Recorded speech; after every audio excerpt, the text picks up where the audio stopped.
dalawa nga kung totoo si nag-represent or ging clone, I don't know, ging plastic surgery.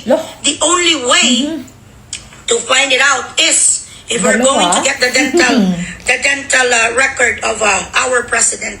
We have the right to know his medical conditions that is as per our constitution. Ay narinig kaming pag-uusap ng mga tao na nakapaligid sa kanya na meron daw silang kamukha niya talaga nga pinsan. Itong storya nga to, itong storya ang story ganito, matagal sa 1986 pa lang, 1986, 1999, storya na siya ay may pinsan dalawa na nagapakuno-kuno na siya ay si Bongbong. Aba, nag-jogging na kaya pala ang lakas na. Ganun ba yun?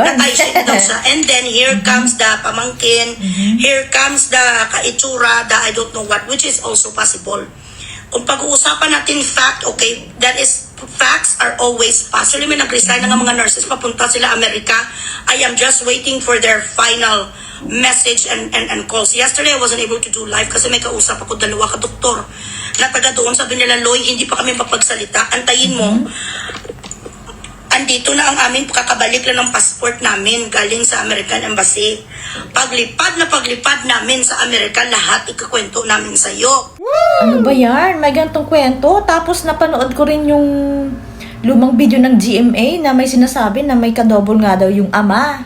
Kaya sabi ko, ngayon, di ba, lumabas na, nag-jumping jack na, nag-jogging na doon, tapos talagang ano pa siya, may message pa siya doon sa nagpapakalat na siya ay may sakit. Parang pumunta raw sa kanya, tapos sabayan daw siya mag-exercise, ganyan, pamagkita raw sila sa gym, mga ganyan. Tingnan daw natin kung sino yung mas malakas magbuhat sa kanila, mga ganyan. Kasi kita mo talaga doon na parang wala naman talagang sakit. Ano ba talaga, kuya? Tapos, di ba nga, ayan na nga, nagpakita na, live na, ganyan. Tapos bigla kang makakapanood, makakakita ng mga ganito. O diba talagang mag-iisip ka pa rin na nangyayari nga yun sa pelikulo eh. Tapos yun ng ama niya, meron pala talagang double noon. Paano mo hindi isipin yan ngayon? Kaya, mahirap malaman yan kung ganyang kasi ang pinagtataka nga biglang payat na payat, tapos mataba na naman, tapos okay na naman. Diba parang medyo nakakapag-isip kung makakapanood, tapos makakapanood ka pa ng mga ganito na may mga lumalabas na ganyan. Hindi naman natin sinasabi na totoo, pero sabi nga niya kahit anong bagay ay may possibilities na pwedeng mangyari. Sila dalawa nga kung totoo sila nag-represent or ging clone, I don't know, ging plastic surgery. The only way to find it out is if we're going to get the dental record of our president.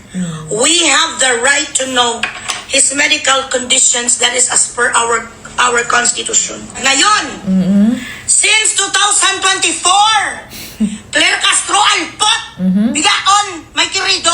Wow. Ang binat si Iloy ka, hindi naman kayo nag-announcement kung ano talaga ang totoo niya nga kuwang kalagayan. Yes, kasi ang problema nila ay is bound by the law. Masabihin nyo kung ano ang totoong kalagayan sa presidente. You didn't say shit. You let the Filipino people speculate and speculate and speculate. Yes, hinayaan lang ganyan eh. Wala kayong awa, putang ina nyo. Nagatanong sa maigi ng mga tao, hindi sagutin sa alpot na sinto-sinto masikler na gaga. Tapos ito naman ang alpot na may 3 kakirida, 5 kakirida, palang 3. 3 kakirida, may 5 kamastarda, palakantot. Ala. Dave Gomez, hindi mo ko pagulaton. Ala, sa Dave Gomez. Ay, ipaskil ko di ang kirida. Dave. Tumal mo, hindi nakadintal ka lang, di puta ka, maraming nakakilala sa'yo, igago. Mamahog kayo. Itrete nyo ang mga Pinoy, ang mga citizens ng Pilipinas. Yes. Napipit-apin kakasuhan daw nila. Ang mga nagkasabi-sabi ito, bilat singinoy. Kasuhan nyo muna ang mga sarili yung kamo, ang mga numero 1 ang mga sungaling. Ngayon kasi sinakyan ang gusto nyo nga narrative. Ngayon gusto nyo nga sakyan ang pabuang-buang nga patay buhat. You never presented his medical condition in a proper manner. We deserve it. True. Hindi sa namin na amo. Huy, hindi ka naman prinsipe. Walang prinsipe sa Pinas. Dako. You are not our master. Yes. You are not our king. Bakit ko kailangan respetuhin ang bilatsing inoy ng kawatan? Sige, bakbakan mo. That title was not given to you freely. Yes. It was not given to you because of your bloodline. You're not royal at all. Yes, true. That title being the president, you twisted the arms of the Filipinos using VP Sara para ka maging presidente. Utang mo sa amon. Yes, Kung true bakit naman ka yan. ngayon may pangalan nga presidente, pangalan mo sa history. You owe us. Wala kami si mo, yak utang na loob. Bilat sing iloy mamarespeto ko si mo. Hindi mo gani di puta mapanalo. Bilat sing iloy kung ikaw lang. Yes, talo ang ka nga presidential kay race, Lenny. lumuhod kayo kay VP Sara. True, yan ang true. Nakitluoy ka mo kay Tatay Digong tapos respeto Yes, ko pinuntahan niyo pa sa PRRD. Ayaw ka, ano kasi bangan ka. Hindi ko yung magrespeto sa mga tao na nambababoy.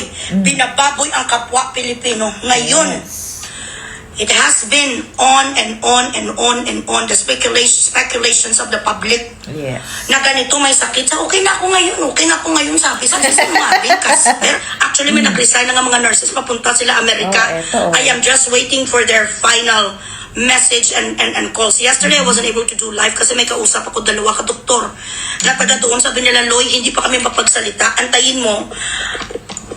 Andito na ang aming kakabalik lang ng passport namin galing sa American Embassy. Paglipad namin sa Amerika, lahat ikakwento namin sa iyo. Oh, naku po. Nandoon naman talaga Lagot siya. kayo dito. Gintabangan siya. Doon ko na sa Tagalog ba gintabangan, ha? Gintabangan, di man siya, but may narinig kaming pag-uusap ng mga tao na nakapaligid sa kanya na meron daw silang parang kamukha pelikula, niya ha? talaga nga pinsan. Itong Ang gulo storya na. na to.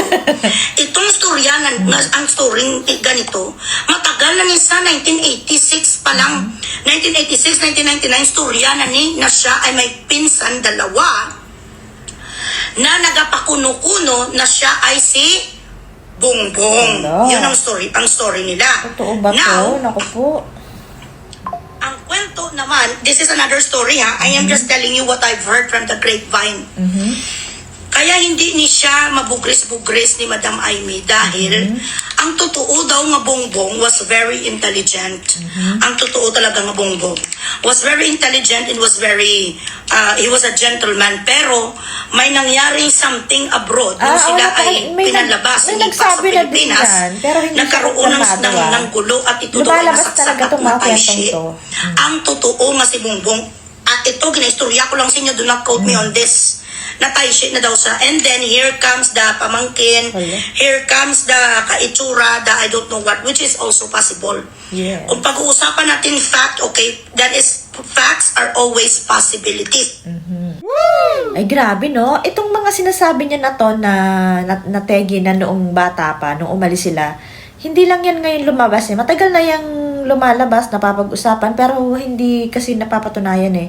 Tapos yun nga parang, yung kung sino man yung BBM na yan, parang sinasabi, hindi, ako talaga to, parang natanong na sa kanya yan dati, na parang, nategi daw yung totoong Bongbong, parang pinalitan ka lang, ganon. Tapos ito nga, may napanood rin akong video ng GMA mismo, na kinumpirma nila, nategi na daw yung double nung ama. Kaya maguguluhan ka, parang, kaya lumalabas tong mga, kung hindi man totoo, kung totoo man, kaya nagkakaroon ng ganitong issue ng pag-iisip ng mga tao. Kaya nakakapag-isip ng ganyan. Kasi nga, meron na palang pinagmulan. Yung ama pala nito ay ganun, may ganung ginawa na din. Tapos ito nga, na sinasabi nga noon na parang nategi nga daw sa ibang bansa na tapos pinalitan na lang. Parang ganun. May mga kwento kasing ganyan noon pa. Kaya ngayon, hindi nyo masasisi na mag-isip ng ganyan ang mga tao kasi may mga ganyan nga kasing kwento, may mga ganyang istorya na yung iba totoo naman na may double pala yung ano kasi parang binalita kasi sa GMA ni Mel Chanco na nategi na daw yung double na ginamit doon sa pangangampanya nung ama. O so ang tanong ngayon, ganyan din ba yung anak? Eh, pwede naman kasi lalo na sa panahon ngayon, yung muka, pwede na yan. Eh kung kamag-anak, syempre yung boses niyan madali na din, di ba? Meron ngang pagka mag-anak kasi sa boses, madali na yan saka pwedeng pag-aralan yung pagsasalita eh. Oh. Eh syempre, kung ganyan na may mga lumalabas na ito, sinasabi niya, 2 daw na kamag-anak din, eh, hindi nyo maaano sa isip ng tao na baka po pwede. Hindi naman sinasabing tama, na totoo to, pero maaari, may mga posibilidad na to na pwede, yung mga ganung pag-iisip. Kaya, ang gulo na. Diyos me. Tapos ito na nga ngayon nag-live na siya, nag-jumping jack, nagtumakbo pa siya doon, nag-jogging pa siya doon ng ng ilang hakbang. Tapos, yun nga, nagpa-interview na siya. Tapos, makikita mo doon, wala talagang sakit. Pero yun nga, mag-iisip ka. Kasi, yung mga last na video mo, ang payat-payat mo, tapos biglang healthy ka na. Di ba parang, ano ba to? Magic? Parang makakapag-isip ka rin ng gano'n. Tapos, syempre, kung nanonood ka pa ng mga pelikula, di ba nga? May mga ganyan talagang ginagawa. Pero, hindi imposible na nakaka-rin din namang isipin to. No? Pero sabi nga nung maging mapagmatyag tayo, huwag tayong basta maniniwala. May mga kwentong ganyan, pero syempre, depende naman kasi sa'yo yon kung pinanood mo yan, kung sinabi niya ganito, depende sa'yo kung maniniwala ka o hindi, di ba? Kung papatulan mo yan o hindi, kung saan ka maniniwala, ganun lang naman yun eh. Saka, ngayon kasi na, lumabas na nga siya, ang sinasabi nila, healthy ka pala, di hair follicle test ka, ganun. Tapos, kahit pa, nakakapag-exercise ka pala, okay naman pala, ilabas mo yung medical bulletin mo. Para matapos na to, okay ka naman pala, ilabas mo lang para at least panigurado lang ng mga tao. Yun yung hinihingi ngayon ng mga tao na hindi natin alam. Parang malabo na namang ilabas. Tapos yun nga, ang dami na kasi, ba't kasi hinayaan yung ganyan sa bagay? Pang yan eh. Pang-list naman talaga lahat. Saka, ayan, kung ganyang malakas at may mga ka-double ng ganyan, di malabo talaga yung malabong umalis sa pesto kung ganyan.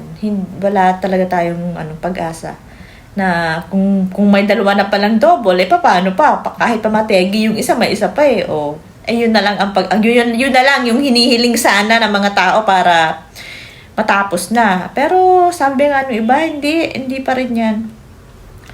Baka, lahat matetegi. Hindi natin sinasabing totoo yung mga sinasabi niya. Pinapakita lang natin na, kaya nag-iisip yung mga tao, kasi may mga ganyan ngang eksena noon pa na lumalabas na.